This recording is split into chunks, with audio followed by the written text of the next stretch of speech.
Hi, I'm Celeste and welcome to Find Your Purple. If you saw my video the other day, you knew last week was kind of a down week for me. Everything seemed to get to me.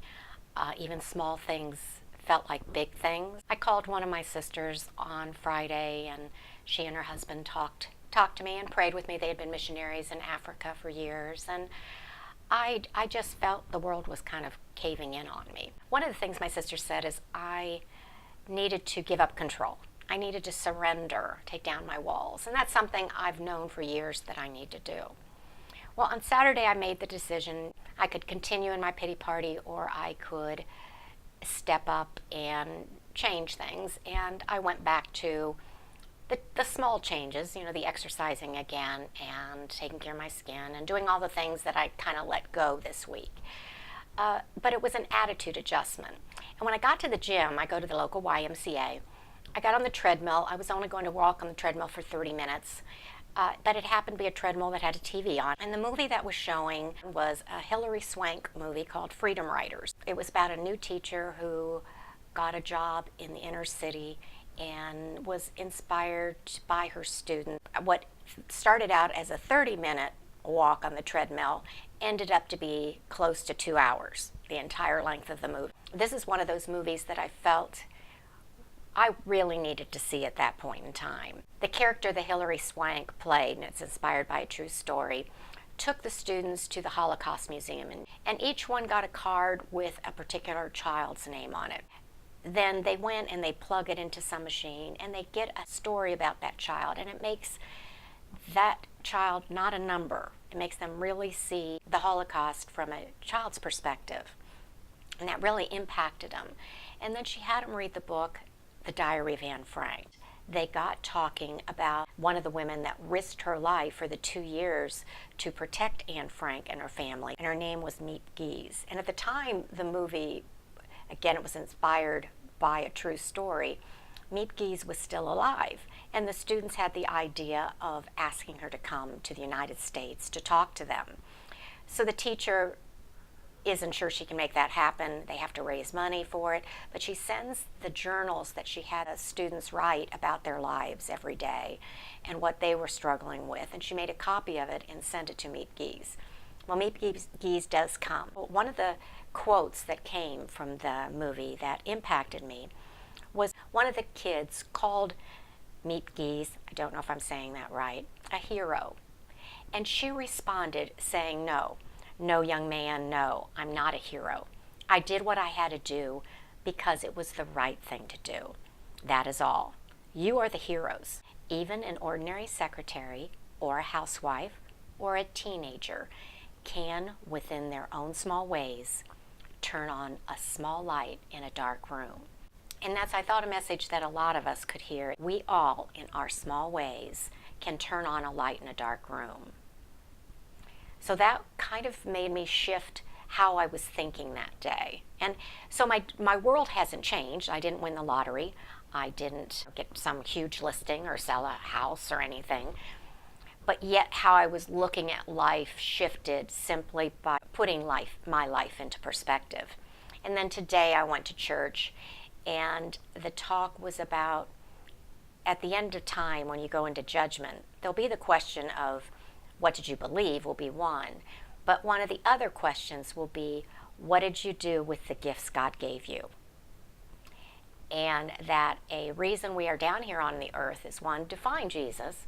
And in the past, I've not talked about my beliefs at all.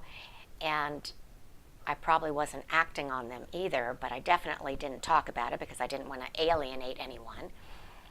But it was a guest speaker, and the fact he hit the nail on the head with me is looking at what God gave you, whether it's where you live, what you look like, what your talents are, what your money situation is, all of the package that makes up you and your life. What is it you're doing to celebrate God? And writing, I think, is my talent. It's taken me a long time to figure that out, but I do think somehow that is connected with my purpose. And yet I would never include any religious tone in my books because I didn't want to alienate anyone. And after sitting there, and hearing that I will be asked at the end, what did you do with all the gifts I gave you to celebrate God? I wouldn't be able to have a good answer. And so I went up to the prayer group after church. They have a line of people who are willing to pray with you. And I prayed with a woman for the first time since I've been going to the church in January, because I went a decade without going to church. So in January I started again. And explained briefly, I didn't want to spill my guts. I had never met her before. But I talked to her about how the message affected me and how I thought the book I'm writing right now that I'm struggling so hard with, that I need to probably start over and put a religious tone on it. I don't know how, because it's today, and I just decided to do it today, and we'll see how it goes. But in any case, my message to you is, what are your gifts?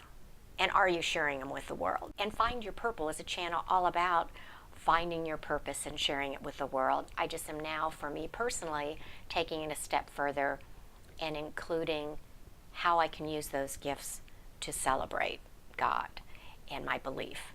And so, who knows where it's going to go? Again, this is the first time I've ever spoken out about it. I have to see how that goes. I know everyone doesn't want to hear it, just like in the politics. If you were from Trump, you didn't want to hear about Hillary. If you were in Hillary's camp, you didn't want to hear about Trump. There was a lot of divisiveness going on. And as a realtor, I've always stayed away from anything divisive, including religion. So I'm curious what you think about me saying this, actually. If it offended you, if it connects with you. For me, it's a long time coming, I think. I think my sister and my brother-in-law were relieved. I think they've been praying for me for years that I would let my walls down and surrender and give myself over to my belief. So this is the first step in that. And we'll see how it goes, just as I'll let you know how my skincare goes, how my diet goes. Well, I'll also let you know how my spiritual quest is going. And I hope you do the same for me. So in the meantime, as always, grab your cup of tea, sit back, and let's start sharing. And I'd be curious how your spiritual quest is doing, and if any of this resonated with you. It's never too late to find your purple. And when you do, be sure to share it with the world. It'll make the world a better place. Till next time, bye-bye.